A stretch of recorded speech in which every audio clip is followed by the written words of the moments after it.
Are you looking for a great all-terrain tire at an affordable price point for your overlander, off-roader, or mall crawler? Are these Motomaster Eliminator X-Trails up to the task? The answer might surprise you. Stick around to the end to find out.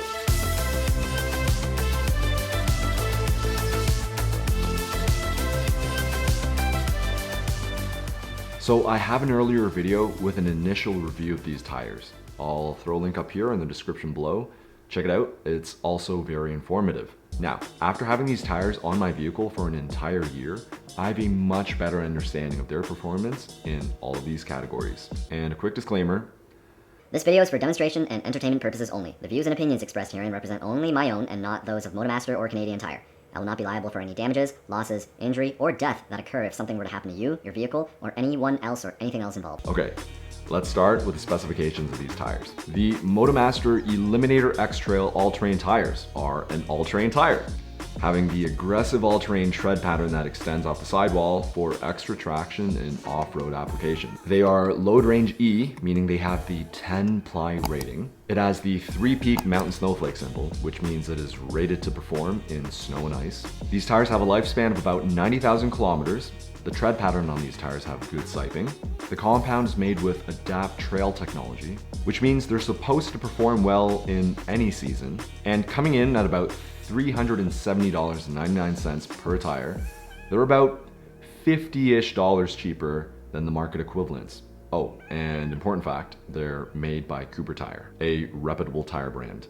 Okay, so with all of that out of the way, let's see how they perform in the real world. Let's start with fuel economy. Now, the FJ is known to be a gas guzzler, and since I had purchased the FJ in the beginning, I had always been tracking the mileage, which means that I have a really good sense if something throws off my fuel economy. With a switch between the smaller KO2s, which are about 31s, to these larger X-Trails, which are about 33s, the fuel economy between those two scenarios was too close for me to actually tell if there was a big change happening. As a heads up, the mileage that I typically get in the city is about 13.8 liters per 100 kilometers. And on highways, I can get up to about 12.5 liters per 100 kilometers, which, isn't bad for a fully loaded machine. Now, comfort. In regards to comfort, I mentioned in the last video that the X-Trails were a bit cushier than the KO2s, and pretty comparable to the KM3s that I was using the season before. And now, again, this could be due to the extra siping or the type of compound that they use, or both. Even after a year of using them, I didn't really notice a change in the comfort. The compound is still fairly soft. Road noise. Now, the road noise hasn't really changed after I did that first test in that first video, where I used a decibel meter to test the noise levels at 50, 80, and 110 kilometers per hour compared against the KO2s. And here are the results. At 50 kilometers per hour, the KO2s averaged 71.2 decibels, while the X-Trails averaged about 69.4 decibels. At 80 kilometers per hour, the KO2s averaged about 73.5 decibels, while the X-Trails averaged about 71.1 decibels. And at 110 kilometers per hour, the KO2s averaged 77.3 decibels, while the X-Trails averaged about 75.6 decibels. So looking at these results, the X-Trails performed quieter than the KO2s overall by about 2 decibels. Dry traction on pavement. Now, I'm not putting these tires through things like brake tests on the open street, but overall dry traction for regular daily driving is pretty standard. It's what you would expect from any good tire. Now, wet traction while driving on pavement. Again, these tires perform just like any other good tire in the wet. I've not had any troubles with these X-Trails driving in the rain, and the extra siping on the tires could be a factor in this. All right, now let's get into the more complicated stuff. Snow and ice traction. So snow is tricky. Depending on what temperature it is, snow can be very different, and the response from the tires would also be very different. With my experience in Toronto in the snow, I didn't fall off the road. But all joking aside, the performance is very similar to other all-terrain tires that also carry the 3-peak mountain snowflake symbol. The winters in Toronto range from 0 degrees Celsius to about minus 15 degrees Celsius. So that's all I really had to test them in. I haven't used these tires in places like Calgary or in the prairies where the winters are really cold. So if you live somewhere that has to deal with a lot of snow and ice, then you may want to consider a dedicated winter tire. But for an all-around tire that can do anything and almost everything, the X-Trail is a good compromise. Now for off-roading, dry traction. For off-roading, I've experienced the BFG KO2s, which is an all-terrain tire, the BFG Cam 3s, which is a mud-terrain tire, and these X-Trails, which is an all-terrain tire. Derek has the Falcon Wild Peak AT3s, which I've also had the chance to experience when he tags along on these trips. And the typical off-roading that we do consists of gravel and dirt roads, loose rocky sections that have a lot of limestone, sandstone, and shale that are pretty nice and rounded off at the base of these trails. But as we climb higher in altitude, these rocks get sharper and chippier. And in the 3 to 4 years that I've been off-roading out in these Rocky Mountains, all of these tires have been able to get us there and back. Whether they be gradual inclines or declines, or steep ascents and descents at about 30 degrees or more, all of these tires could handle it. With a good sense and good throttle control, these Eliminator X-Trails were grippy enough for good control.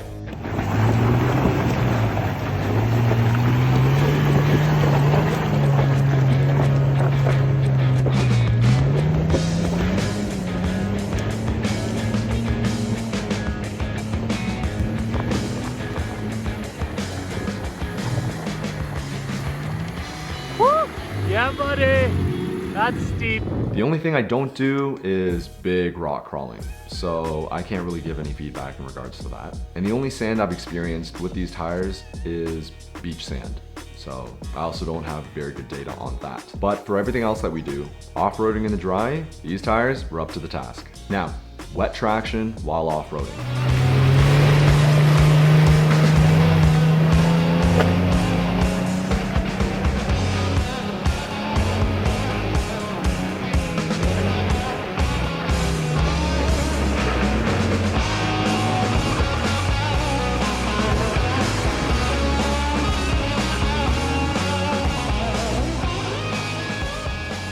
With the same 3 tires, we've done river crossings, off-roading in thunderstorms, and getting in and out of muddy bog holes. While I haven't had much of an opportunity to test these tires in thick, clay or silty mud, what I can say is that if you live in a place that deals with a lot of mud all the time, then much like the recommendation for snow, I think you're probably better off to get a mud-specific tire. But again, for an all-around tire that is supposed to be able to do everything, I think these X-Trails are a very good compromise for off-roading in the wet. And surprisingly, in the past year, I've done a lot of steep hill climbs in the wet, on rocky and muddy trails. With proper throttle control and a bit more power at times to free the mud from your tread, these X-Trails got us up every single time.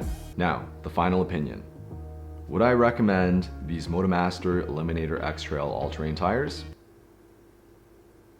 So after having these tires for about a year and being able to test them in a range of environments, I would say that these tires fit my needs very well. I didn't really know what to expect when I first had these mounted on my FJ, but they were able to do everything that I've needed to do, both in the city and in the remote wilderness.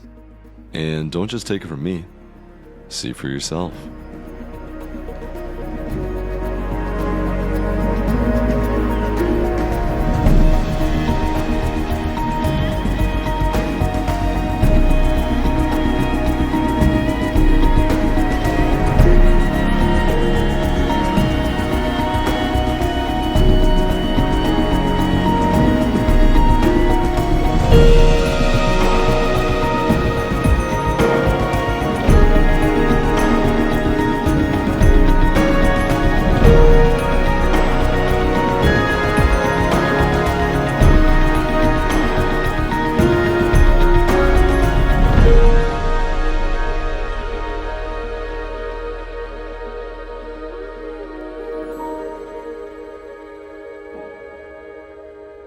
If your needs are similar to mine and you're looking for a great tire at an affordable price point, I think these Motomaster Eliminator X-Trail all-terrain tires are pretty hard to beat. And that's it for now. If I've missed anything or if you have any other questions, just drop me a comment below and we'll chat there.